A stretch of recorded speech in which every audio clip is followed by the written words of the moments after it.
Yan guys, ang finished product ng laing. Laing yan guys, yan ang mga halo. Parang tinaping na lang dahil nga hindi magkasya.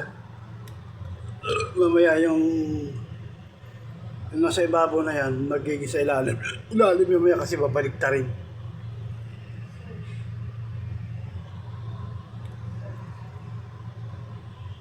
Yan ang finished product niya mga idol. Pa. Daming halo. Ipon. Alimasag. Hindi ko na nilagay yung dilis. May dilis pa eh kasi puno na eh. Di kasya. Yan mga idol.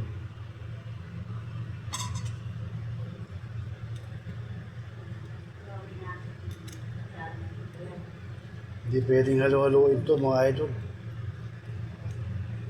Pwedeng haluin to pag yung luto-luto na siya.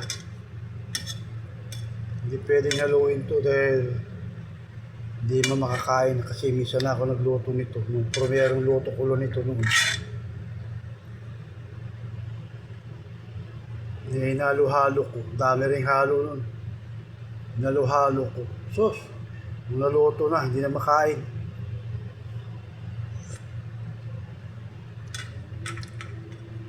Ganito ang pagluto niyan mga idol.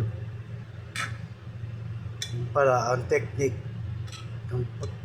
itong pagluto, hindi hinahalo.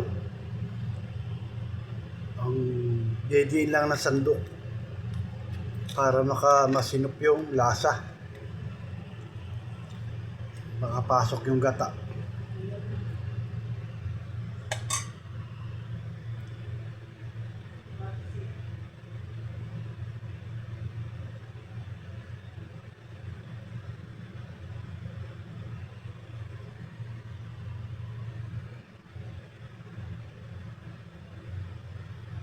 Yan mga idol. Pinasimple at pinagaling pagluto ng pork. Finished product na yan. Pero matagal pa yan mga idol.